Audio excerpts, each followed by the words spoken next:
Hello, sports fans. Welcome to Super Sports Central. Today we have my Week 2 NFL predictions. So last week I had a record of 9-7, and obviously that brings my season record to 9-7. And I'm going to count that tie between the Colts and the Texans as a loss or a mistake, because I did not predict the game to be a tie, and I will never predict the game to be a tie. So starting off this week's games, we have the Chargers visiting the Chiefs. So these are two elite teams. Patrick Mahomes is going to be under pressure all game from the Chargers pass rush, with Joey Bosa, Khalil Mack, and others. The Chargers are also going to be without Keenan Allen and potentially J.C. Jackson, who's listed as questionable with an ankle injury. And the combination of Patrick Mahomes being 12-2 in September as a starter, the Chargers having an injury to their top corner, and the Chiefs being at home, I have the Chiefs getting the win here in a very entertaining, high-scoring game, 35-31. Moving to Sunday's games, we have the Panthers at the Giants. So because I'm a Giants fan, we are going to do a live watch party here. So that'll start at about 1 p.m. Eastern Time. And we're also going to do a few other watch parties, so make sure to stay tuned to find out when those are. So my predictions for this game. The Panthers lost on a long field goal to the Browns. Their run defense was terrible as they allowed 217 rushing yards. And now they're facing Saquon Barkley, a guy that looks to finally be back to 100%. He had, I believe, 168 yards against the Titans. The Panthers' top offensive threat is Christian McCaffrey. And the Giants were able to hold Derrick Henry under 100 yards rushing, so they should also be able to contain Christian McCaffrey. So I have the Giants ending up with the 24-20 win, improving to 2-0 on the season. Next, we have the Jets visiting the Browns. So the Jets' offensive line was bad last week. They allowed a ton of sacks against the Ravens, and the Ravens don't even have an elite pass rusher like the Browns do in Myles Garrett. So he's just going to create a ton of problems for the Jets' offensive line. I think the Browns are going to have enough success running the ball, and I say enough success because the Jets were able to contain the Ravens' rushing attack rather well.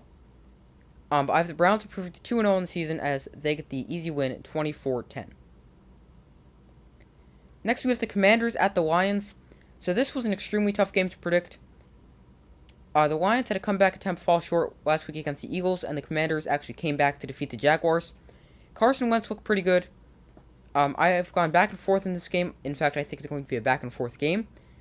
I think it's going to be a close game, but I actually have the Lions getting the upset win over the Commanders, winning by a score of 27-23. Next, we have the Buccaneers at the Saints. So Tom Brady has not defeated the Saints in the regular season as a member of the Tampa Bay Buccaneers. So this is another tough game to predict. The Saints, they have an elite defense, and the Buccaneers are banged up with injuries on the offense, such as left tackle Donovan Smith and wide receiver Chris Godwin. But the Saints also had trouble stopping the run last week, and Leonard Fournette had a great game running for 127 rushing yards. I could see this game going either way, but I have the Saints getting the win here. In a low-scoring affair, defenses will steal the show, but I have it being 21-17, Saints coming out on top of the victory. Next, we have the Patriots at the Steelers. So both teams are coming off not great performances. The Patriots looked terrible against the Dolphins, and the Steelers did not play a very good game against the Bengals, although they ended up getting the win. There is a few injuries for both teams. For the Patriots, Mac Jones is dealing with back spasms, and for the Steelers, edge rusher T.J. Watt is out with a torn pec, and Najee Harris is listed as questionable. So if both those players are out, we already know what T.J. Watt is, but if Najee Harris doesn't play, that definitely makes it better for the Patriots. But I have the Steelers getting the win here. I think their defense will steal the show, and they will take the win here 21-9. Next, we have the Colts at the Jaguars. So the Colts have not won in Jacksonville since 2014, and luckily for the Colts, this is an early season game, so they still have time to rebound from this loss, or if they do lose, rather than last season where it cost them a playoff spot. The Colts ended up tying last week in a game they probably should have lost against the Texans.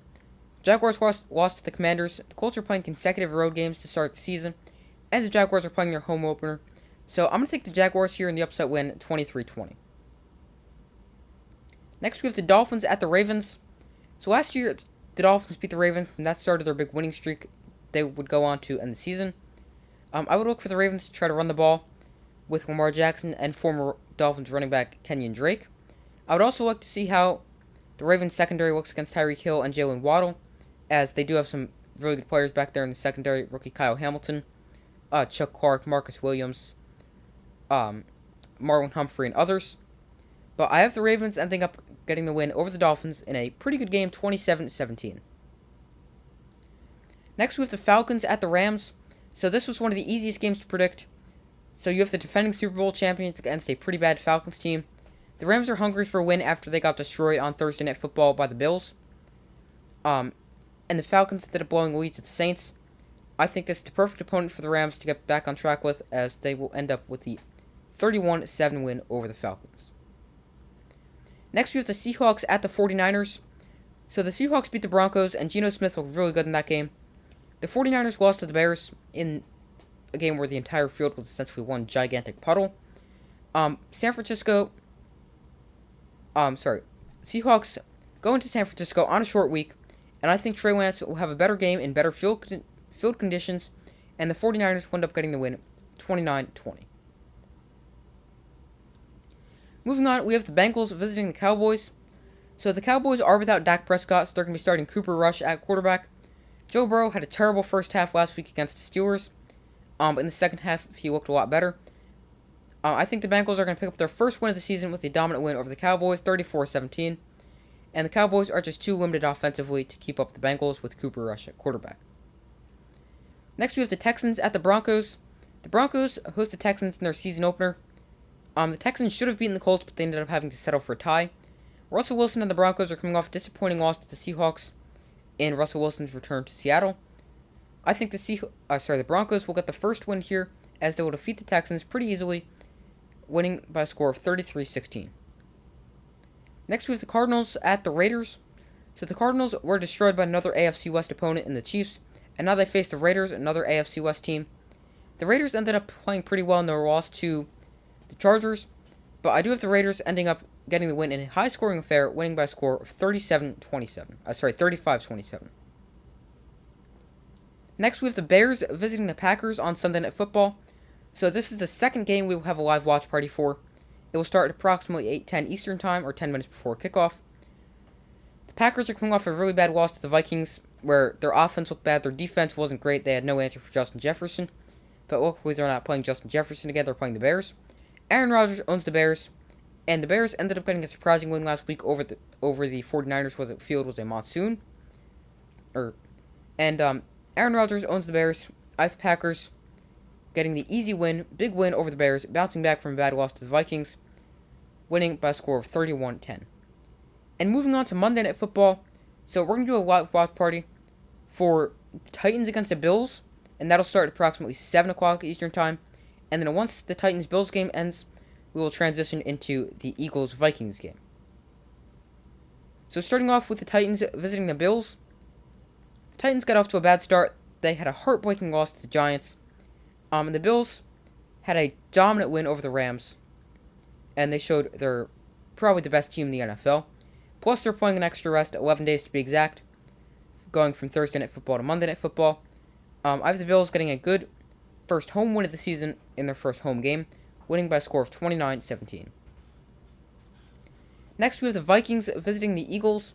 So this was a tough game to predict. The Eagles' offense looked really good against the Lions. Defense, not so much. The Vikings' offense also looked pretty good. Their defense, good as well. But since the Vikings have not been very good in primetime lately, I have to go with the Eagles here, but I would not be shocked if the Vikings end up getting the win. I have this game being a very close win for the Eagles, as they will defeat the Vikings by a score of 31-27. So those are my Week 2 NFL predictions. Thank you guys for watching. Make sure to like, subscribe, and comment. Make sure to check out the community tab of my channel, where you guys can vote on who you think will win some of this week's games. I hope to see you guys in the live watch parties, so make sure to subscribe, turn on notifications so you don't miss those. Also, any future videos.